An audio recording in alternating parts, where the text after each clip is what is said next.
Hi everybody, welcome back. Thank you for taking the time to watch this video. I hope you will find it beneficial.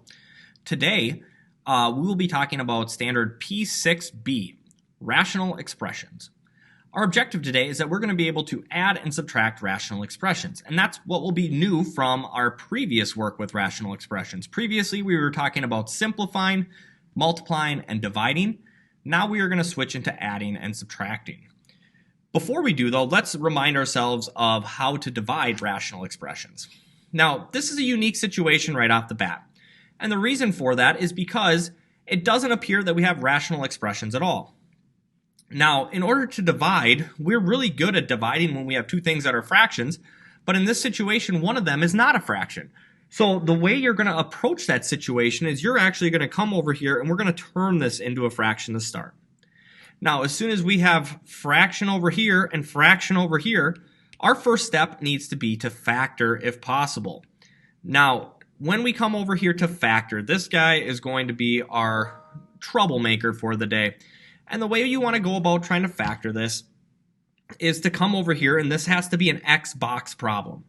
So we're going to start by multiplying the 2 and the negative 5 together to give us a negative 10. That will be the top number on our X. 3 will be the bottom number on our X. Two numbers that multiply to be a negative 10 that add to give us a positive 3 would be a negative 5, positive 5, and a negative 2. Once you have those numbers, we've done the X. Now we do the box. So remember, the 2 up here goes into this top left spot. The minus 5 over here goes into the bottom right spot. This 5 goes right here. This negative 2 goes right there. At this point, we're looking for the greatest common factor that we can pull out of here. Out of 2 and negative 2, we can definitely pull a 2 out. 2 times 1 would give us 2. 2 times negative 1 would give us a negative 2. 1 times 5 would have to give us that area of 5, and 5 times negative 1 works. So we've done it correct at this point. And what that really means for us, all of this is kind of just extra scratch work here. It means that our top can be factored at like so. 1x minus 1 and 2x plus 5. Right? Remember, the x goes after these first terms. Since this is positive, we can make it a plus. And we now know the factored form of the top. Again, if you have another way of factoring, feel free to factor that way as well. Now, once we've factored that, our 6x will not be able to be factored. Over in this top right term here, we can actually pull an x out of both of those terms as the greatest common factor. So we'll get x times 2x plus 5 over 1, of course. Now, since we are dividing, we know that to divide, we actually multiply by the reciprocal. So this will move down and this will move up. So let's rewrite this. We will have 1x minus 1 times 2x plus 5 over 6x times 1 over x times 2x plus 5. Now, if you recall, to multiply these, we just go straight across. That 1 will not have any impact. So in the numerator of our fraction, we will get 1x minus 1 and 2x plus 5. And in the denominator, we will have 6x squared, right, because x times x gives us the x squared, times the quantity 2x plus 5. Now, it's at this point that we should come through and restrict our domain. Remember, what that means is that since this is a fraction, we cannot divide by 0. So we want to figure out any x value that would make the whole bottom equal to 0 and basically make sure that that doesn't happen, i.e. restrict our domain.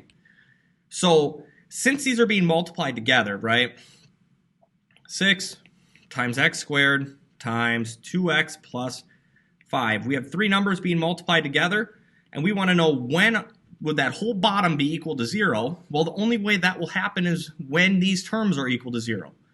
6 is never going to be equal to 0. It doesn't change. We don't have to worry about it. This piece will be equal to 0 if x was equal to 0. So we're going to make sure that never happens. Last but not least, if I wanted to know when 2x plus 5 was equal to 0, I might set up a separate equation to solve that. Let's subtract 5 from both sides.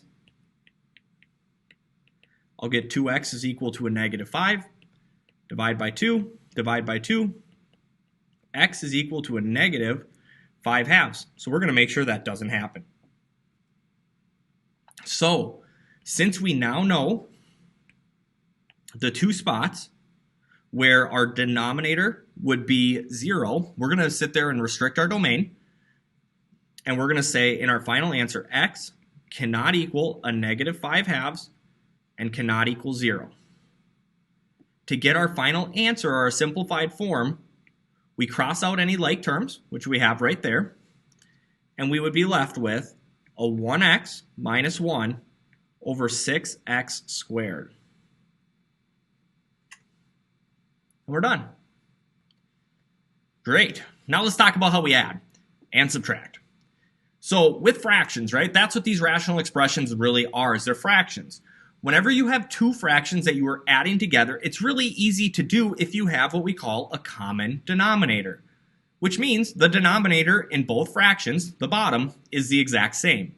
If you have a common denominator, in order to add fractions, you are just going to keep that same denominator and then just combine the numerators. So 1 plus 2 would give us 3, and this would be our answer. Now remember, whenever we don't have common denominators, our job has to be to get common denominators. Now, the piece I want to leave you with today is that one way to guarantee that you always have common denominators is to multiply this 10, right? If I wanted to get this 10 and this 4 to be the same, if I just multiply 10 and 4 together, they will always give me a number that they both can go in. So, in order to ensure that that happens, I can actually multiply this by 4 and by 4, and by 10 and by 10. So I can always ensure that I get a common denominator by multiplying one fraction by the denominator of the other, and multiplying one fraction by the denominator of the other. So as long as I multiply those two pieces together, I can always get a common denominator, and that's going to be important. So to finish this off, 4 times 1 would be 4 over 40, and then I would get 30 over 40, and then to wrap this up, I would get 34 over 40, which of course we would then come through and simplify, right? So I believe 17 goes into 34 twice, and 20 goes into 40 twice, so I could reduce it to be 17/20. Now, at this point, right, let's just look at what we did. So first thing we did, we got a common denominator by multiplying by the denominator of the other fraction. Once we got common denominators, which we now have down here, we were able to simply add the numerators together. So here's where that happened. And then we needed to simplify. The reason I tell you that is because our process today, although it's going to look really completely different than this, this is what's happening in the background. So we're going to reference this problem probably a couple of times today. Now, our general steps for how we add and subtract rational expressions are as follows. Step number 1, factor. We should be getting really good at this point. Step number 2, find a common denominator. Ideally, it's going to be the least common multiple. Step number 3, multiply the numerator by the factor that you must multiply the denominator by from step 2. That's where we get that common denominator, and we make sure we make it common. And step 4, simplify the numerator. Here's what that looks like in practice. First thing you notice here, hopefully, is that we have common denominators. If we have common denominators, the process is really easy. We just come and add our numerators together and keep that same denominator. So our denominator in this problem was x minus 11. We're going to keep that since it was already common. 2x plus 5 we can't combine those, they're not like terms, will be just 2x plus 5, and we're done. That's it. Let's take a look at another one. Here's our second problem. Again, we notice that we already have common denominators. If you have common denominators already, we keep the denominator, add the numerators, and then simplify if possible. Now this can be simplified because 8 and 2 we just treat like whole numbers. So we can make this into 4 over 1. So this would just be 4 over 1x, or just x. And we're done. Now, we've done everything as far as simplifying, but there is still this piece of restricting our domain. Again, we are dealing with fractions, ladies and gentlemen. And in the bottom of a fraction, we're never allowed to have a 0. So, we need to figure out the number that would make the bottom equal to 0. So what? Take away 11 equals 0? Well, if I had 11 and I took away 11, that would equal 0. So what we're going to say is we're going to make sure that we say, hey, in this problem, x cannot be equal to 0. It can be equal to anything else you want it to, just not 11. Same thing over here in this problem. What would make our denominator equal to 0? Well, 1 times something equals 0. What would that something be? Ding, ding, ding. 0. So we got to make sure x is never equal to 0 in this problem. And it's that easy, assuming you have common denominators. Now, this whole next page gives you about 7 examples where we don't have common denominators. So let's see how to tackle those in each instance. So what we want to happen here is we want to make sure that in the problem we can get the same denominator in the first fraction as we can in the second fraction. Okay, here's how I tell my students to think about this. So you know 5x is really just 5 times x, right? Now 10, couldn't we think about 10 as 2 times 5 times x?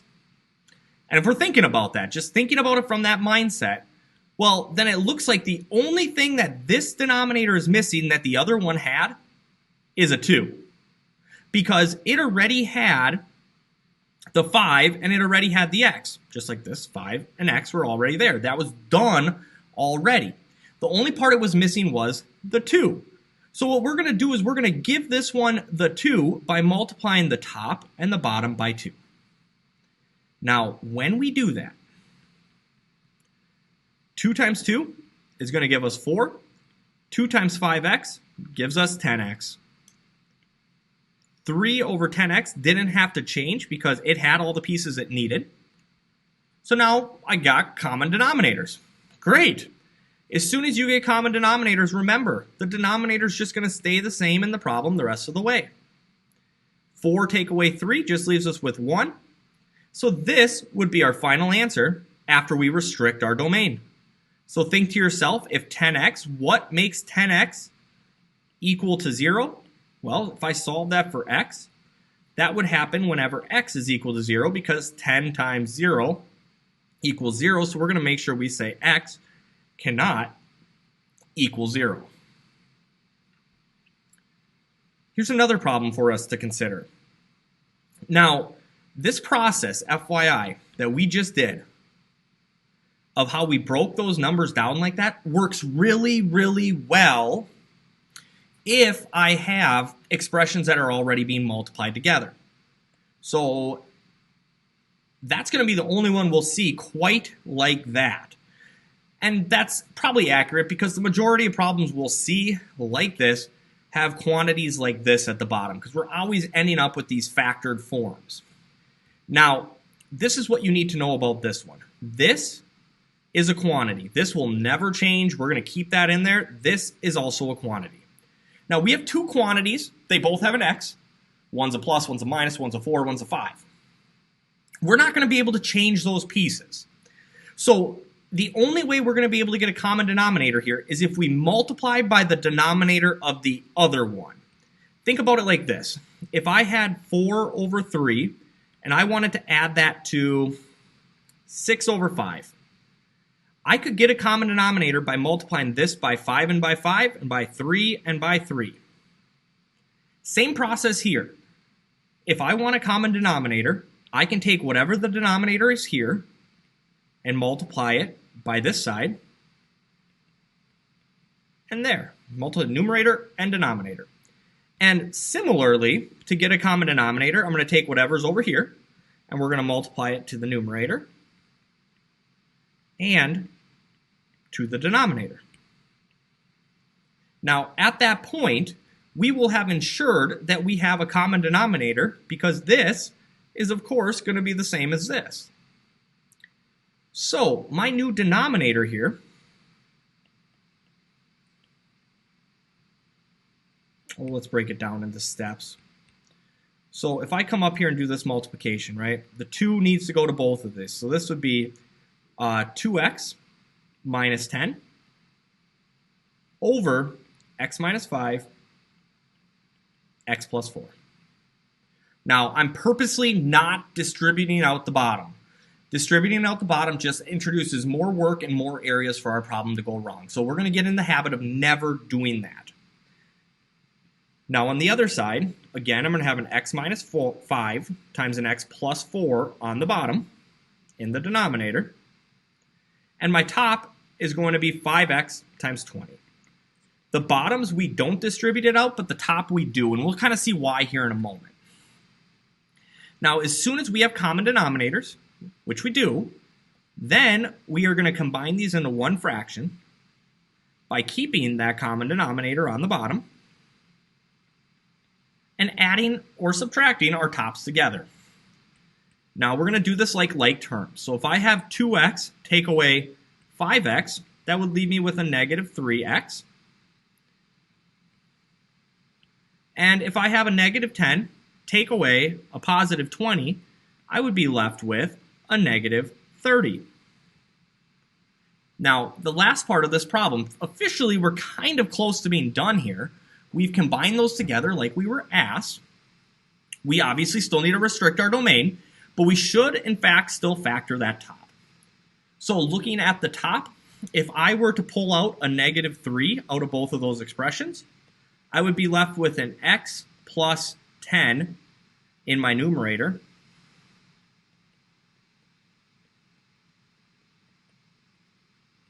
And I'd have an x plus 4 times an x minus 5 in my denominator. Now, we notice nothing cancels here. Sometimes we'll notice stuff will. So at this point, let's just restrict our domain. So this is equal to 0 when x equals 5. So x can't be equal to 5. This is equal to 0 when x is equal to a negative 4. So x can't be equal to a negative 4. And that's our process. So again, we got a common denominator. Once we had a common denominator, we added or subtracted our numerators, and then we simplified. And of course, restricted our domain. Let's see that again. So here's another problem. In our denominators, they're not the same, darn. We have an x minus 1 and an x plus 3. So to get a common denominator, I'm going to multiply this first one by x plus 3 and x plus 3. The second one, we're going to have to multiply by the denominator of the first fraction, x minus 1 and x minus 1. Now notice I'm putting parentheses around those because those are quantities.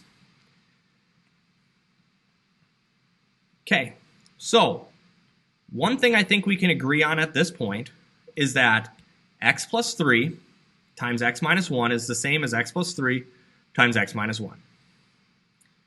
As soon as we have a common denominator, that will be the common denominator in the bottom of our whole fraction. Now, what I'm going to do is kind of a trick where I'm going to put this and this and this all together in the numerator of our fraction, kind of eliminating a step. So we're going to distribute still, that part doesn't change. X times x, x squared, x times 3 would be 3x. Now our minus sign from up here is going to now sit right here. And then, let's think about it like this even. If we move that minus up here, right, we could do that by making this into a plus sign. We would be distributing a negative 2x all the way through. So a negative 2x times x would be a negative 2x squared. And a negative 2x times a negative 1 would be a positive 2x. Now, at this point, what we want to do is still simplify. So we have like terms here and here. And we also have like terms here and here. So combining those like terms, we had 1x squared, take away 2x squared, we'd be at a minus 1x squared. 3x plus 2x is going to give us 5x. And then on the bottom, we'll still have an x plus 3 and an x minus 1. The top, it does look like can be factored. We can factor out a negative 1x out of it, which would leave us with just an x minus 5. And in the bottom, we'll have an x plus 3 and an x minus 1. Last but not least, we want to simplify by restricting our domain. If we restrict our domain, we'd find x cannot equal a negative 3 and x cannot equal 1, making this our final answer.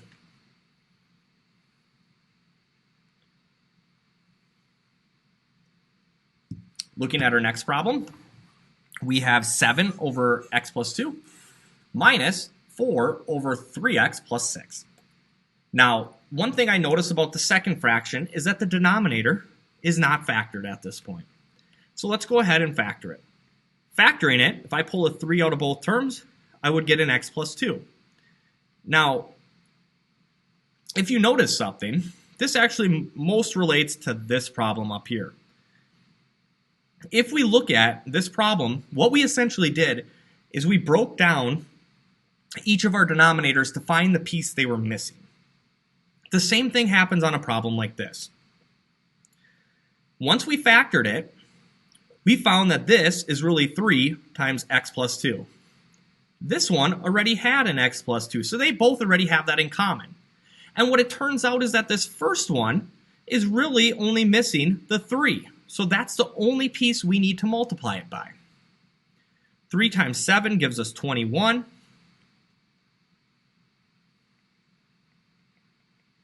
So I'll have 21 over 3 times x plus 2.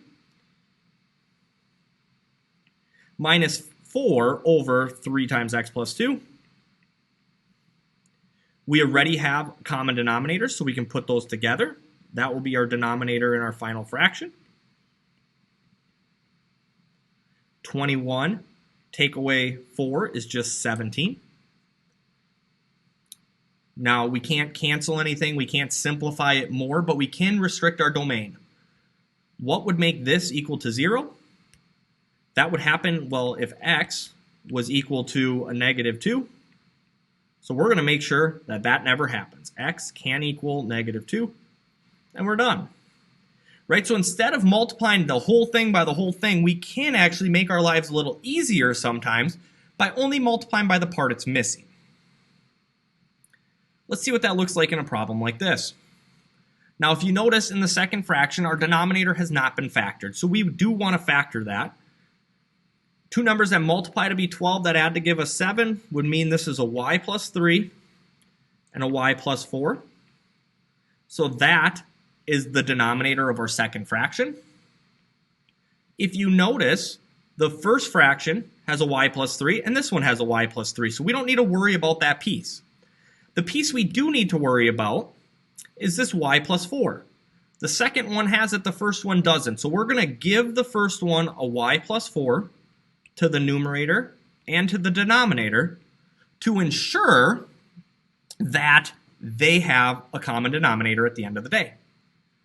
So doing this, we can distribute this out. I'll get a 3y plus 12. I'm already going to take this plus 2y and write it up here. And I know my denominator is just going to be y plus 3 times y plus 4.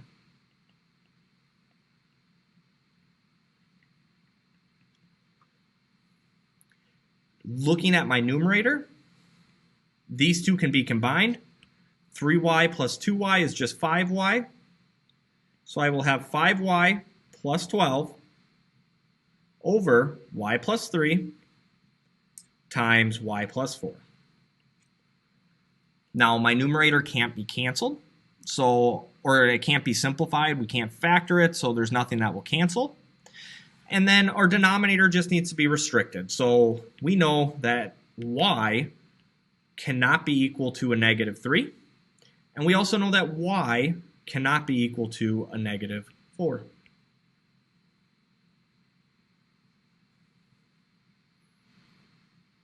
And that's it.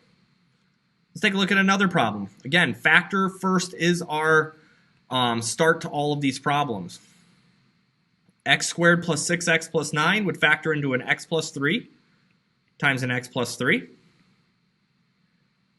X squared minus 9, that's a difference of two perfect squares, so this would be an x minus 3 and an x plus 3. Looking at this, we can see that they both have an x plus 3 in common. We don't need to worry about that. Now, this second guy has an x minus 3, so we're going to need to give that to our first fraction.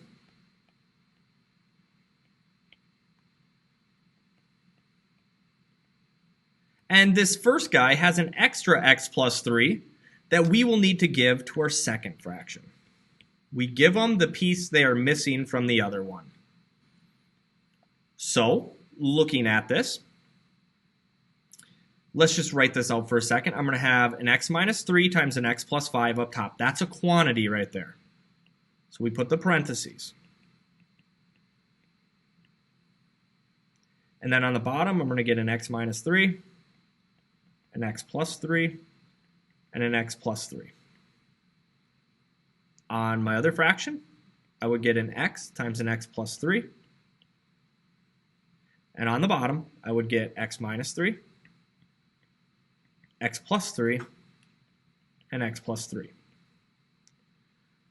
Our denominators are in fact the same, so it's at this point that we can combine these two fractions together, and they will have the same denominator of x minus 3 times x plus 3 times x plus 3. Now, to simplify this, we do, in this situation, need to distribute this out because we will have like terms that can combine. So we'll distribute or double distribute out the first one and distribute out the second. Distributing out the first, x times x will give us an x squared. X times 5 will give us a plus 5x. Negative 3 times x is a minus 3x. And a negative 3 times 5 is a minus 15. Plus x times x, x squared. X times 3, which would be a 3x. All over our common denominator of x minus 3, x plus 3, x plus 3. Combining our like terms now, x squared plus x squared would be 2x squared. 5x take away 3x would be 2x. Plus 3x would give us 5x. And then we will have minus 15. On the bottom, we will still have our common denominator of x minus 3, x plus 3, x plus 3. Now, at this point, we do need to ensure that the top is not factorable. So we do need to try to factor the top, because if it is factorable, then we might be able to cancel a term out. So in an attempt to factor the top, this would have to be an X box problem, since we have an A term that is not 1. So we would have a negative 30 over 5. So two numbers that multiply to be a negative 30 that add to give us 5. That's what we're thinking about right now. So if I had 30, I know 1 and 30, 2 and 15, 3 and 10, 5 and 6, and then 6 and 5 is when our list would repeat. None of those will make this work which means our top is not factorable, right? So with a quick check, we can figure out our top is not factorable. If our top is not factorable, then this is our answer, assuming we restrict our domain. So the number that would make that term equal to 0 would be if x was equal to a positive 3. So we're going to make sure that doesn't happen. The number that would make this equal to 0 is if x was equal to a negative 3. So we're going to make sure that doesn't happen. And the number that would make the last term equal to 0 would be if x was equal to a negative 3 as well. So we don't need to repeat that in that situation, so we can just leave it like so. Last problem. Again, the way we start this is by factoring. So on the bottom, this again is an Xbox problem. And this is also an Xbox problem. 2 times negative 3, it's going to give us a negative 6 up top to start with a negative 5 on the bottom. Two numbers that make that happen would be a negative 6 and a positive 1. Let's do the box quick. I can pull a 1 out of that top row, which means this is a 2 and this is a 1. And I get a negative 3 there. So I know this bottom is going to factor into 2x plus 1 times 1x minus 3. For my second problem, 2 times 1 is going to give me a 2 up top with a 3 on the bottom. That has to be a 2 and a 1 to make that work. I can't pull anything other than a 1 out. 1 times 2 equals 2. 1 times 1, this has to be a 1. So I know my top will factor into 2x plus 1 times 1x plus 1. Once we've factored those, this is just scratch work for us.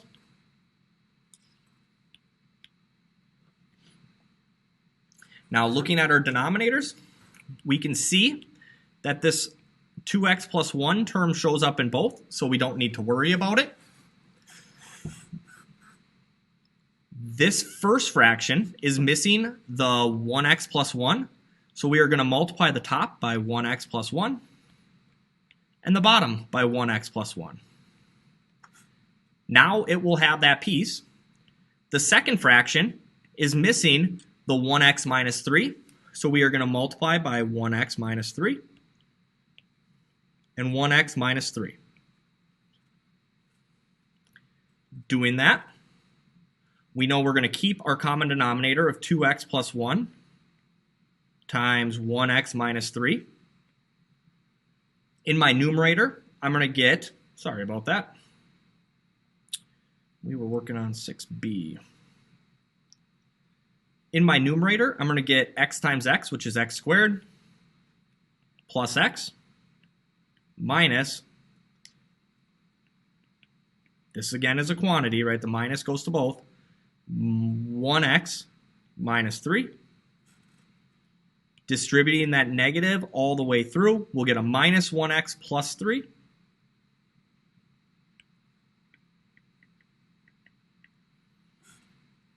If you wanted to put this negative on this 1 right away and make this positive, you would see the same thing by distributing there. From there, we should simplify. Our x's are actually going to cancel out when we combine, and we'll be left with x squared plus 3 over 2x plus 1 and 1x minus 3. Our top is not factorable, which is good. Less work for us to do. Nothing will cancel at that point. But the last thing we should look at is what will restrict our domain. Now, to restrict our domain, we want to know when this term equals 0. So if I just set up a simple equation and solve it,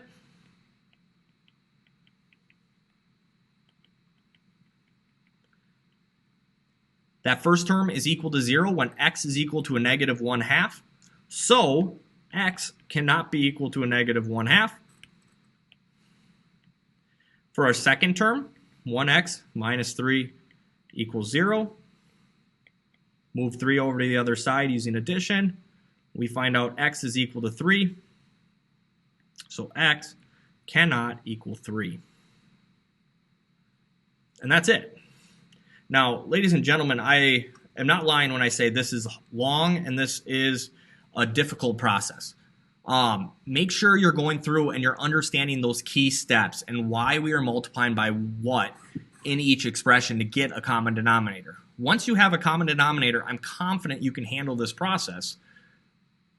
If you have any questions, I'm available all day. Make sure you're reaching out to me and getting on the same page. I'm here to help. Let me know. Talk to you later. Have a good day.